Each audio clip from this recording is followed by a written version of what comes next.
So good morning everybody. Welcome for the next lecture on the introduction to ferrous alloys.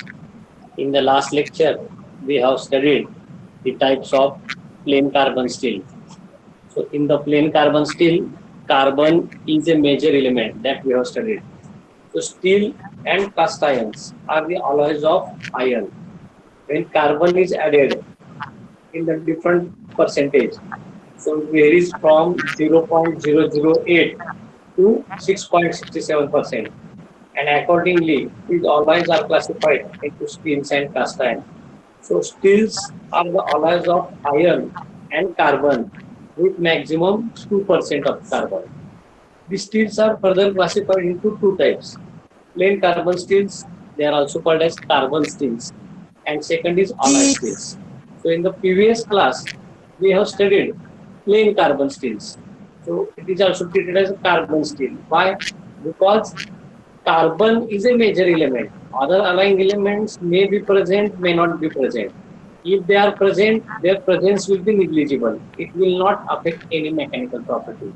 So only carbon is responsible for mechanical properties. That's why such steels are called as carbon steels.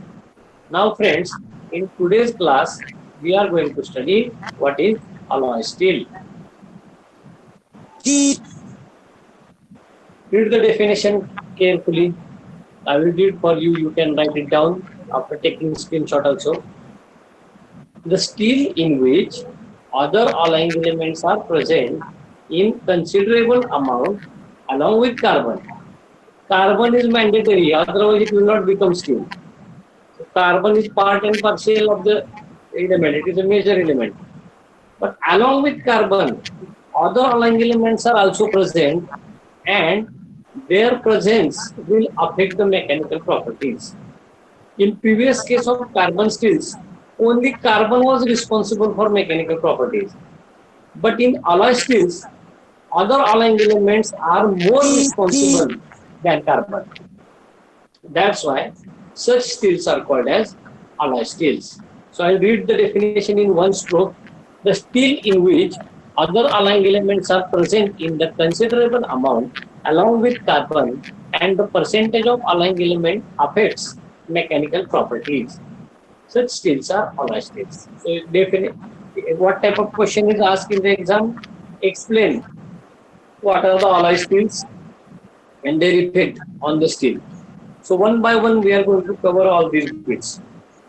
In today's class, we are going to study what are the effects of different alloying elements on the steel and some general purpose steels we are going to study, and then main types of alloy steels that will be covered in the next class. Some of the important general purpose steels are also covered at the end of this lecture. Now, effect of alloying elements on steel. Now you have seen the periodic table, friends. Number of elements are present, so they have different properties. In chemistry you have studied. Now each alloying element will make different if it is added in the steel. So their percentage is variable. It is as per the requirement. As per the percentage of alloying elements, properties will be varied. Okay. Now here, what are the change in properties? What are the effects? What are the effects? So all are studied in this lecture. So first effect of the alloying element is solid solution strengthening. Second, formation of carbides. Third, formation of inclusion. Fourth, shifting of critical temperatures. I will explain you what is meaning of this solid solution strengthening. So, 1 minute. So before I go to next slide, let me explain. Solid solution, this concept we have studied. So in iron carbon steel, the alpha ferrite is a solid solution. So each element if you add, they have different solubility in the ferrite. So if there will be more solubility in the ferrite, then properties are different. So accordingly, If these allying elements are get soluble into ferrite, the strength of steel increases. So strength increases by number of ways. So if you want to increase the strength, there are 1, 2, 3, 4, 5 number of parameters are there. Out of one parameter is solid solution strengthening. So you can increase the strength of your steel by increasing hardness, by increasing carbide contents, by maybe cold working, by maybe precipitation hardening. So one of the method of increasing the strength is solid solution strengthening, where the alloying elements are dissolved into the solid solution, and it depends upon how much solubility each element have in the dissolution or in the ferrite.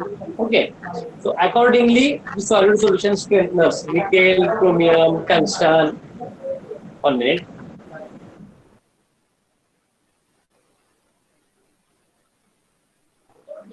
So accordingly, the solid solution strengthening will give the effect to the steel. Now, if you add the allying elements, some of the percentage goes in solid solution. What about other? Suppose I add 10% and 2% get dissolved. What about remaining 8%? That remaining 8% may form the carbide, may form the inclusions, or may make any other effect. Formation of carbides. What is carbide? Metal plus carbon equal to carbide. Means tungsten if you add, it forms tungsten carbide. Chromium if you add, it forms chromium carbide. Silicon carbide. In this way, each element have its different tendency for formation of carbides. It is not the case you add any element and it will form the carbides. That's why there are some groups which have strong affinity for formation of carbides are called as carbide formers. So this is one more effect. I will repeat once again. If you add some allying elements in the steel, either they will get dissolved into the ferrite or they will form carbide. If both things will not happen, then they may form the inclusions, not dissolved condition. They just remain there and it will treat as an inclusion. Sometimes oxygen, sometimes any foreign particle, or maybe any other elements didn't form carbide, didn't dissolve into solid solution. They just form the inclusion. And they may be starting point of crack propagation. That's why inclusions are not permitted. Now, apart from this fourth effect is very important. Shifting of critical temperatures. So friends, am I audible? Somebody please reflect. Yes, sir, you are audible. So fourth effect is very important. Shifting of critical temperatures. So recall iron carbide equilibrium diagram. So instead of saying recall, I will say turn the pages back because I already told you to keep notebook with you. So turn the pages back and see the Fe diagram because we require some reference. In that Fe diagram, you will find critical temperatures. A1, so starting from A0, A1, A2, A3, A4. All these are called as critical temperatures. This A0 and A2 are Curie temperatures. A1 is the lower critical temperature. A3 and A4 are upper critical temperatures. Shifting of critical temperatures means what? Currently, what range they have, at what location they are, this temperature ranges will be shifted. Is for example, if you take 0.8% carbon steel, so at 727 degrees Celsius, it forms 100% austenite. I hope you have diagram in front of you. So I will repeat once again. At 727 degrees Celsius, at 727 degrees Celsius, I will draw here. A minute. I will use the pointer.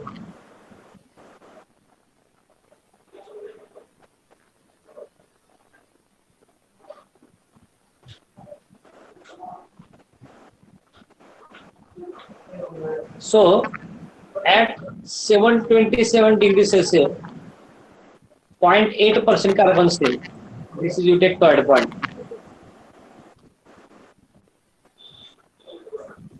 This is 0.8%.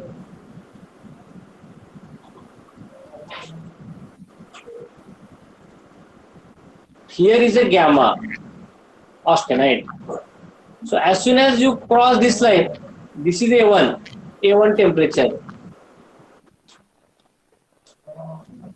Now if you take one crucible, in that crucible, if you add your steel, which is having 0.8% carbon, definitely above 727, when you are heating it, not this, I will take my words back, crucible is not required here, you just keep the sample as it is, because we are not going to melting anything. So if you take sample and put in the furnace, and if you note, at 727 degrees Celsius, whatever perlite, here is 100% perlite, whatever perlite is there, it is converted into GAM at this temperature, at normal circumstances. What I am telling, shifting of critical temperature. If you add certain along elements and if you carry out same experiment, now for that purpose, now for adding along elements, you have to go in melt. So I will prepare alloy. I will prepare the alloy with 0.8% carbon. I will add these certain alloy elements. I will produce the maybe cube or slab from it after pouring. And now that slab or cube, which is in solid state, once again I will heat. As per normal circumstances, at 727 degrees Celsius, it must form austenite. But it is observed that in case number 1, it was forming the same. And in case number 2, after adding certain elements, instead of 727, it forms the austenite at 600 only. Or it forms the austenite at 500 degrees Celsius only. Why this is happening? Actually, A1 equal to 727 at normal circumstances. But for that particular case, A1 becomes 600 or A1 becomes 500. Why? Because of effect of that element. So such elements which gives stability of austenite below 727, that will be austenite stabilizers. So in the this next slide, you will come to know what is concept austenite stabilizer, ferrite stabilizer. So meaning of this fourth line I am telling, shifting of critical temperatures means at normal circumstances, what behavior is shown, that behavior will not be observed at that temperature. Instead of that, that may be increased or that may be decreased. So let us go to the next slide. There are two types of classifications of steel. Classification 1 and classification 2. For your better understanding, I have segregated. First classification, carbide forming elements, graphitizing elements, and neutral elements. Now it is a characteristics of that element. It favors formation of carbide. For example, if you go and attend any maybe dinner party, you move towards your favorite dish. Same thing. The elements, first they try to form the carbides. First favor is formation of carbide. So that's why all such elements are categorized together under the title carbide forming elements. So they favors the formation of carbides when added in the steel. For example, chromium, tungsten, molybdenum, vanadium, titanium. So if you add it in the steel, more favoration of formation of chromium carbide, tungsten carbide, molybdenum carbide, vanadium carbide, titanium carbide, etc., etc. Now, silicon carbide is also there. You might have heard, but favorable condition for silicon, or silicon is more in graphitizing, acting as a graphitizing element. So it breaks the other carbides. So graphatizing means what? Graphite is a carbon. Breaking the carbide is nothing but graphatizing. Graphatization reaction is exactly opposite to the carbide formation. What is carbide formation reaction? I will write here. M plus C, that gives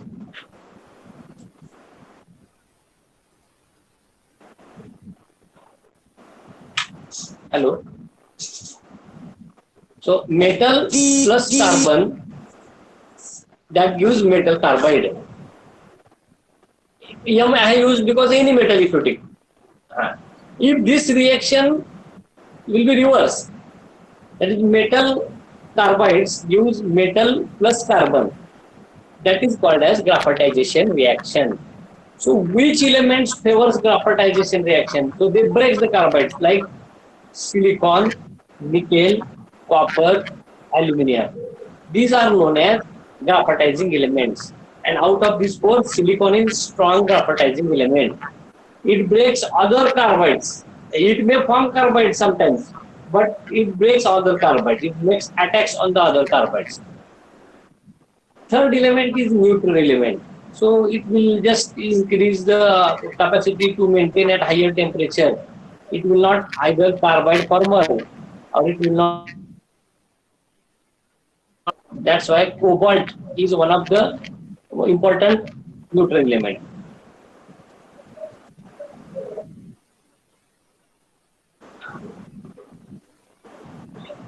Am I audible? Yes, sir. Yes. Okay.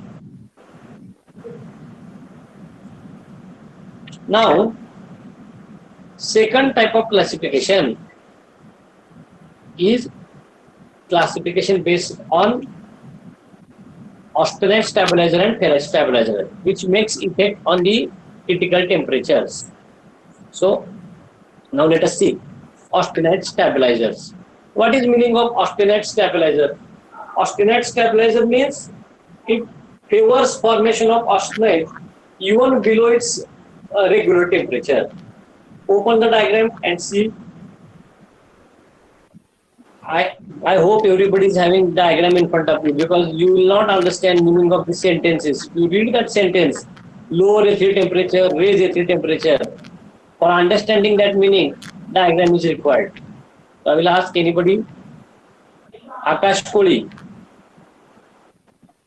Where is Mr. Akash Koli?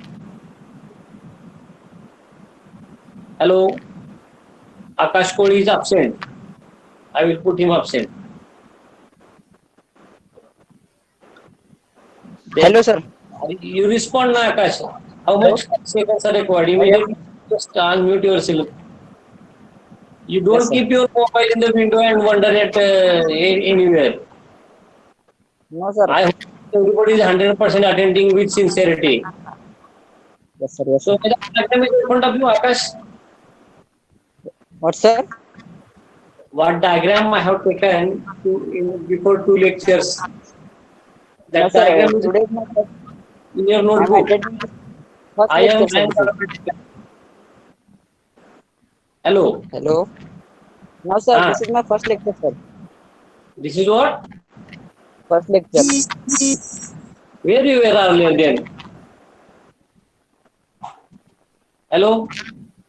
Hello. Where you were Hello. earlier? Sir, there was some issue, sir. There was some Issue. which issue? Farm work, sir. Huh? Sir, busy in farm work, sir. See, if you have selected Is it last? engineering as your profession, you have to compromise. Yes, sir. Okay. Sorry. You Sir. contact your class coordinator and tell whatever what problems are there. But you Okay, should sir. be regular hereafter. Okay, sir. So I Sorry. hope other people have diagram in front of you. Harshada. Harshada Patel. Are you there? Yes, sir.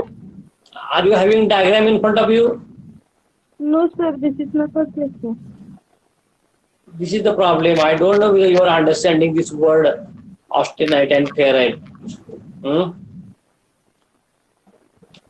See, once you miss any one lecture, it is very difficult to understand next lecture because contents are depends upon previous lecture.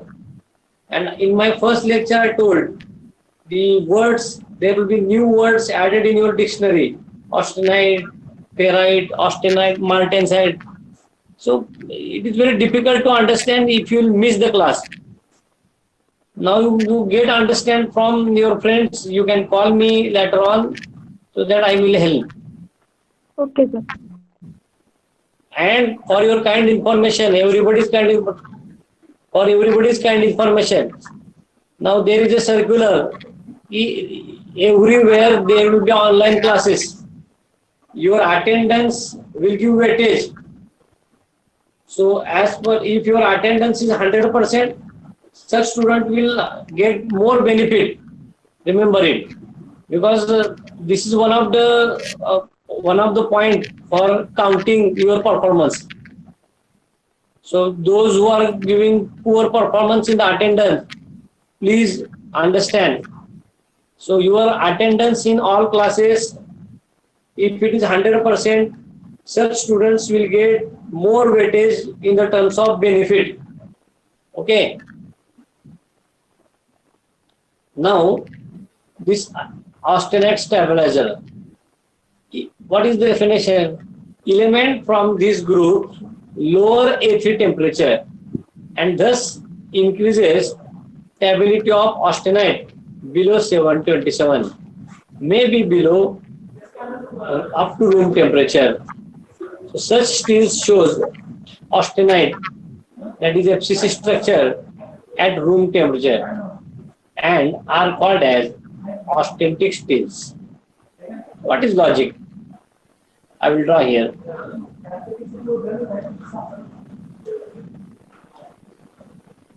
You keep your diagram in front of you.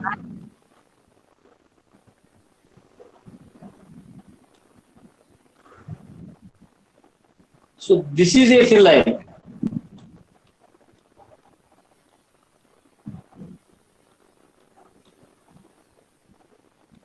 This line is ethylene. Here is gamma. At normal circumstances, this diagram is okay. But if you add nickel, copper, nitrogen, manganese, not in less amount, more amount, then behavior of cooling is different. And this line, now this diagram is plotted by thermal analysis. So 50, 20, 100 alloys are taken and all cooling curves were studied. I have explained you cooling curve, how to plot. And from that cooling curves, this diagram is plotted. So now once again, if you plot the diagram by adding these elements, you will find that I'll use some different color for your understanding.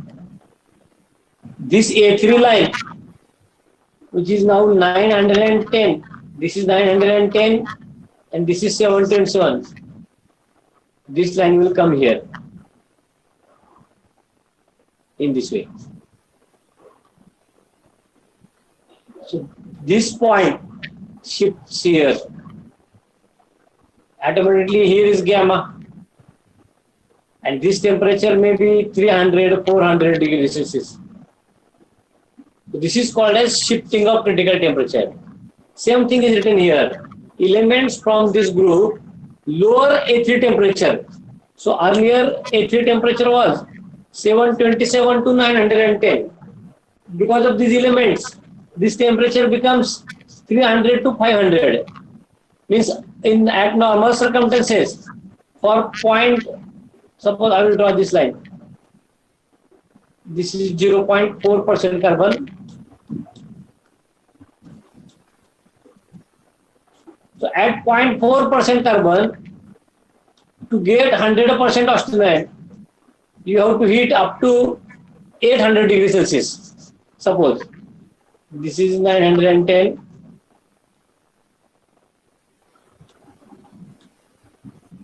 And if I draw horizontal line here, this will be suppose 800. So at normal steel with 0.4% carbon gives austenite at 800 degrees Celsius. These alloying elements, nickel, copper, nitrogen, manganese, in considerable amount and form the alloy. And that alloy, if you study for cooling, you will observe that for case number 1, 100% austenite obtained at 800 degrees Celsius. And for case number 2, 100% austenite obtained at 400 degrees Celsius. Here. Why this happens? This is because of shifting of critical temperature. So elements from this group lowers the H3 temperature and makes stability of austenite below 727. And if you go below, if you add these elements in more amount, you will find austenite even at room temperature. So without heating, you normally remember at room temperature, steel is with BCC structure, body centered cubic. If you go on heating the steel, the BCC structure is converted into FCC structure, face centered cubic, and it will be usually above 727. Up to 727 structure is BCC. Now, this FCC structure, which is above 727, it may be obtained at 100 degrees Celsius to 100 degrees Celsius. So you go on heating the steel and BCC converted into FCC at 200 degrees Celsius. Means austenite is formed from the ferrite even at 200 degrees Celsius. Why this is happening? Because of these austenite stabilizers. This is meaning of austenite stabilizers. And the steel at room temperature, if it is shows austenite, such steel is called as austenitic steel.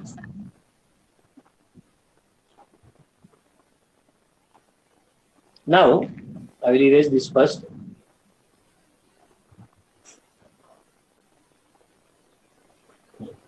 Second is ferrite stabilizer.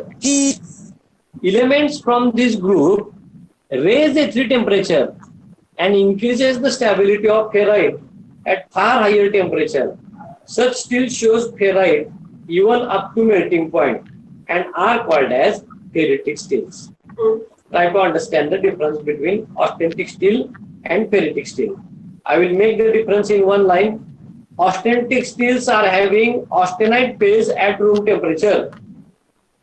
That is FCC structure. Normally, FCC structure is above 727, but if such steels are have at room temperature, FCC structure, then such steels are austenitic steels. Ferritic steels means what? At room temperature, the structure is ferrite. At higher temperature, it is austenite. But this is reverse case. At room temperature, also ferrite. And if you go on heating, your BCC remains BCC. It will not convert into FCC. If BCC remains BCC, means it is ferrite. That's why elements from this group increases the stability of ferrite even at higher temperature. Such steels are called as ferrite stabilizers. Chromium, tungsten, molybdenum, silicon, aluminum. If you compare earlier case, so chromium, tungsten is carbide formula also. Silicon is graphitizer also. So there may be common properties. So chromium is ferrite stabilizer, also it is carbide formula. Understood? See this back. Chromium, tungsten, molybdenum, vanadium. Then graphitizing elements are silicon, nickel. So here silicon is one party and nickel is another party as far as this property is concerned. Nickel is austenite stabilizer, silicon is ferrite stabilizer. You have to remember this, no doubt. Okay, if you read it 2-3 times, definitely you can remember. Remember 2-3 elements. Don't mug it blindly. Okay. Now, what is meaning of raising A3 temperature? I will draw this once again.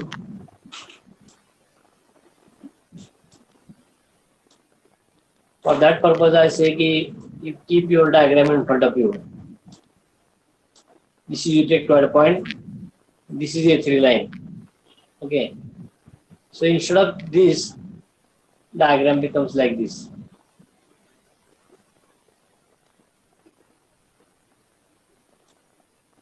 What will happen?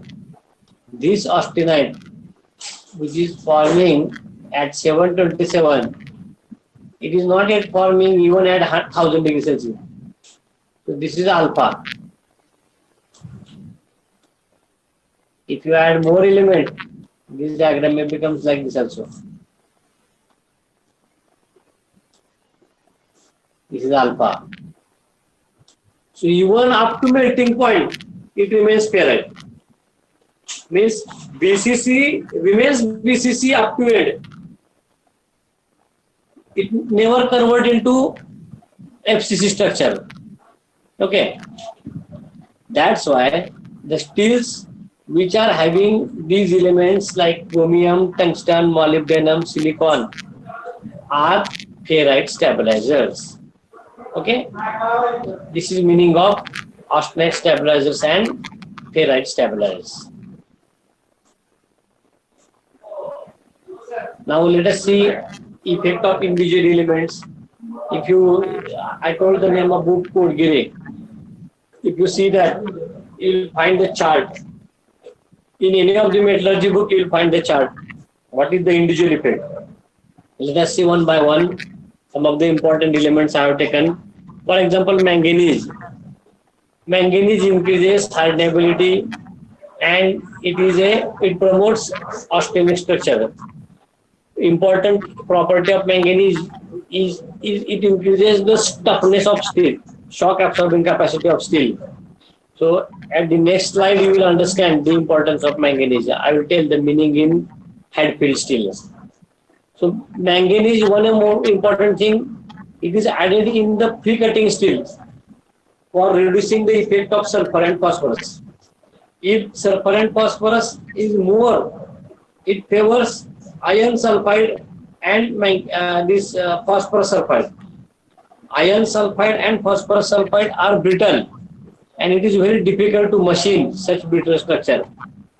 If you add manganese, sulfur and phosphorus are more attracted to manganese than iron and it forms manganese sulfide. And this manganese sulfide favors chip formation. That's why manganese is added in the pre-cutting steel to reduce the effect of sulfur. This reason may be asked for 3 marks. So sulfur contributes to machinability. So up to less content, less than 0.5. If amount of sulfur and phosphorus will be more, it increases brittleness. Next important is nickel. Nickel is having promoting austenite structure. It also increases the hardenability. It also increases corrosion resistance. One of the important property of nickel, that nickel is used in one steel called as INVAR, INVAR. About 36% of nickel is added, which gives almost lowest coefficient of thermal expansion and is used in making the measuring instruments. Chromium is having great property of corrosion resistance. So one of the important steel is stainless steel. Chromium is one of the important element in the stainless steel, which increases corrosion resistance. It also increases high temperature strength and it also increases the hardenability. Molybdenum, vanadium, these two are same element. If these elements are added in the steel, they increase high temperature, they maintain the strength at higher temperature. So these elements are added for improving the strength and hardness.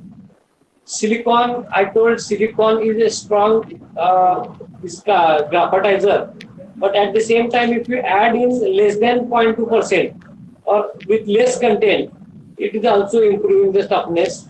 It removes the oxygen in steel making. Copper improves corrosion resistance. One of the important property of aluminium.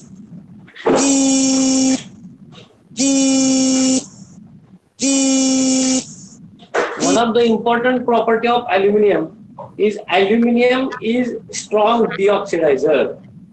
It kills the oxide. Killing means not actually a killing process for human or these animals, etc. So that killing is not matching with this content.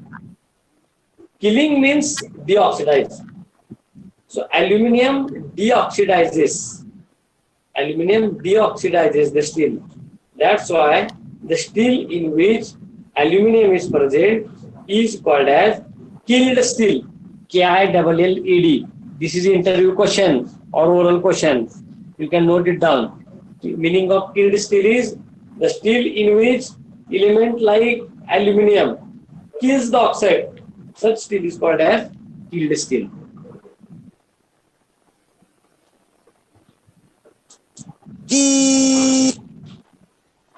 Now,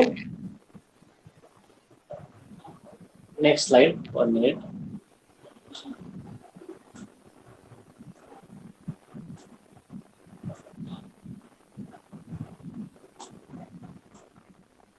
Yes. General purpose alloy steels. Yes. We have to cover this. Only 15 minutes are remaining. I will cover, no problem. General purpose alloy steels. Actually, in alloy steels, just word alloy steel, whatever I am explaining these 5-10 types, it is not limitation of alloy steel. There are thousands of combination of alloy steels. Means if you add one element at 1% in A alloy suppose, and if you prepare another alloy with 2%, that two steels becomes different. So usually what steels we are using in our day-to-day life, these are categorized. Apart from it, there are thousands of combinations. There is one concept called as steel handbook. If you go in the library and ask for steel handbook, you will find more than thousands of types of steels. Okay, that's why some of the important we are going to study. First category is pre-cutting steel. Pre-cutting means easy cutting. They have good machinability. Now, if you consider low carbon steel and high carbon steel, low carbon steels are soft and high carbon steels are hard. Low carbon steels are soft means soft. See, your understanding for machinability, I want to clear. In case of low carbon steel, if softness is too more, it is very difficult to machine and chip formation will not be favored. If chip formation will not be good, we can say that is poor machinability. Your tool may penetrate into the steel. Okay.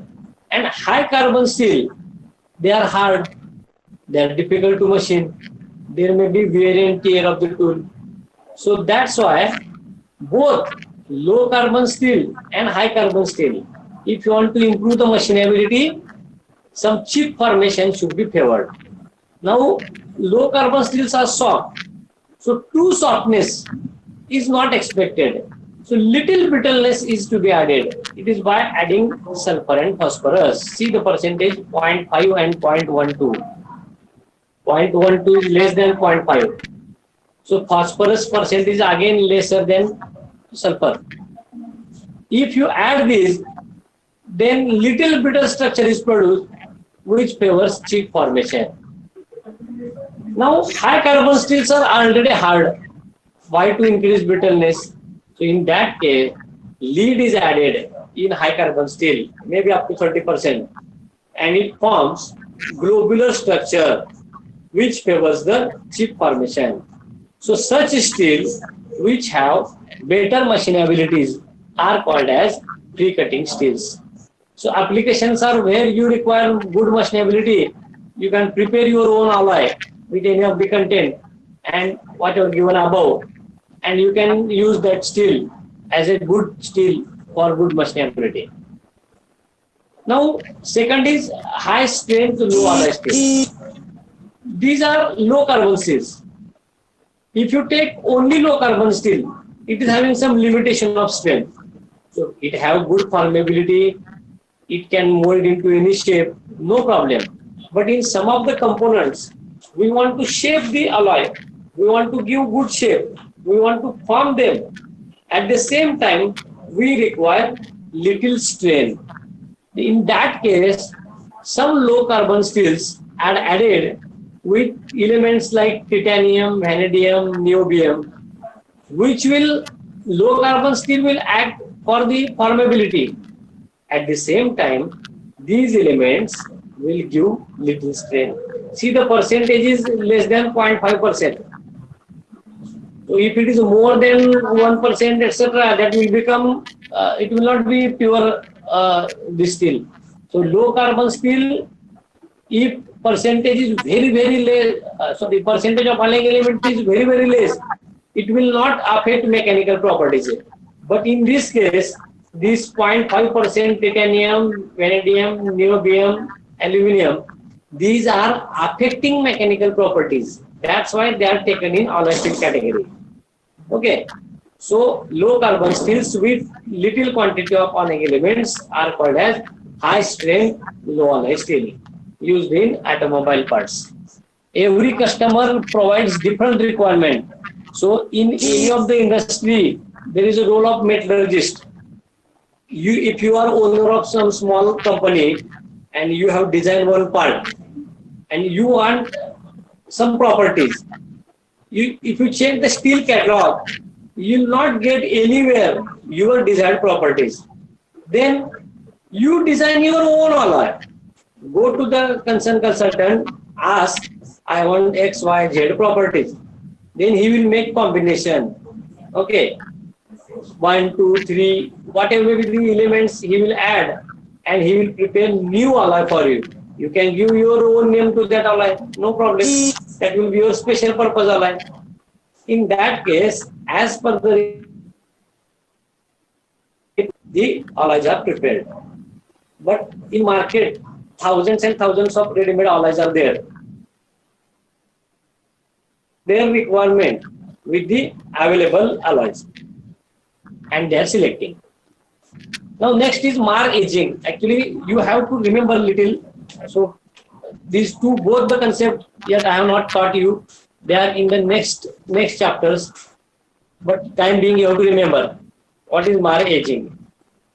Mar is short form of martensite. Aging is aging. Aging is one of the heat treatment. Age is nothing but time increases. Whatever age spelling is correct, our age increases. In the same way, components age increases. So you are going to increase the age of component by keeping it for some time. So when you follow martensite transformation and aging, such steels are called as mar aging steels. These are low carbon steel with 18 to 25% nickel, 3 to 5% molybdenum, and they develop high strength after hardening and aging. They are used in rocket casing, engine components, etc.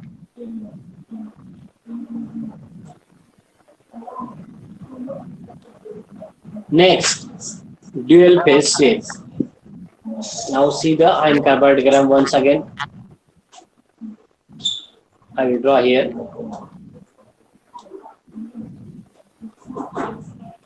Every time this diagram is to be referred.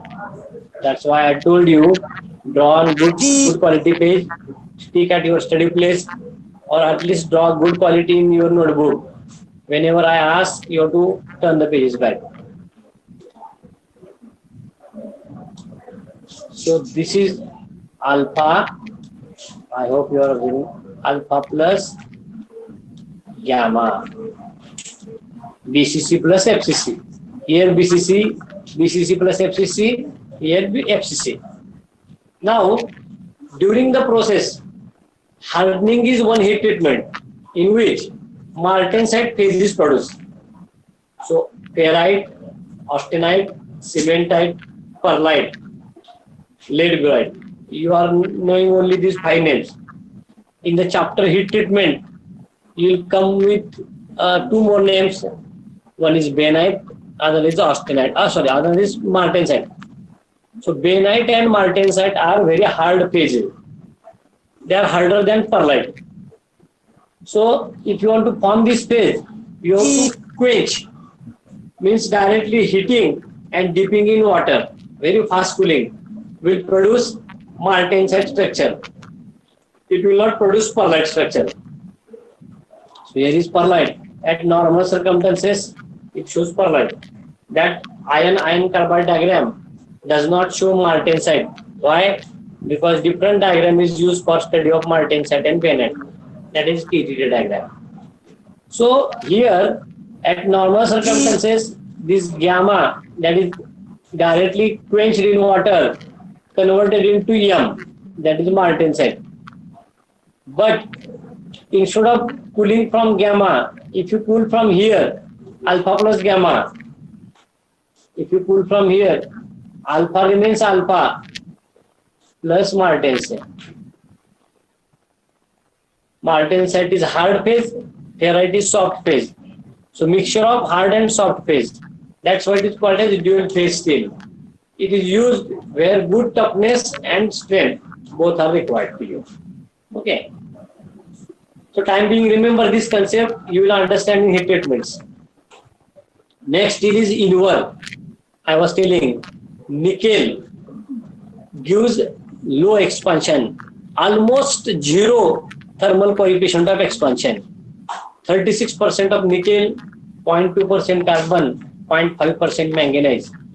It gives almost zero or lowest coefficient of thermal expansion. And it will not affect changing the dimensions of your measuring instruments. That's why the steel with these elements are used for making micrometers, gauges, and other measuring instruments. Such steel is called as inward steel. Remember this is the interview question or oral question. Many times it is also asked in the MCQs. Next one is Hadfield steel. So I was explaining the manganese. Manganese improves toughness. Around 14% manganese is added. Silicon amount is kept little less because it will act as a graphitizer and it will break the carbides. So Hadfield steel used in power shovels, digging tools. You have seen the JCBs, the teeth of JCB power shovel, how what pressure is applied and it is digging the maybe concrete as well as tar as well as lands with clays. So that teeth or that power shovels and other digging tools are made up of Hadfield steel, where more strength and toughness is provided by manganese. Remember this. Next important thing is alloys for heating elements. Actually, you cannot treat them in the category of steel because percentage of other elements are more. See, nichrome, 78.5% nickel, 20% chromium, 1.5% silicon, and iron content is less. It's not given by me. You can vary this percentage. At this percentage, working temperature is 1150 degrees Celsius. If you add more iron, working temperature little decreases. One more alloy, which is called as canthal. Here 72% iron, 23% chromium, 5% aluminium. Its working temperature is 1300 degrees Celsius. If you increase the percentage of iron and decrease the percentage of other elements, this working temperature decreases. What for these alloys are used? Best application I will tell. Name itself explains alloys for heating element. Your coils in the heaters, press, istri. You are using a press or iron you are calling. So that coils, other heating coils, all are made up of wherever ovens, furnaces, wherever there are heating coils, all these are made up of this nichrome and canthal. Okay. So this is all about the general purpose steel. In next lecture, we are going to study the two main types of steels, that is stainless steel and tool steel. So in today's class, what we have covered, I will just take the review in 1 minute. So we have started with effect of allying elements in the steel. So effect of allying elements is solid solution strengthening, then carbide forming elements, shifting of critical temperatures. Whether screen is visible? 1 minute.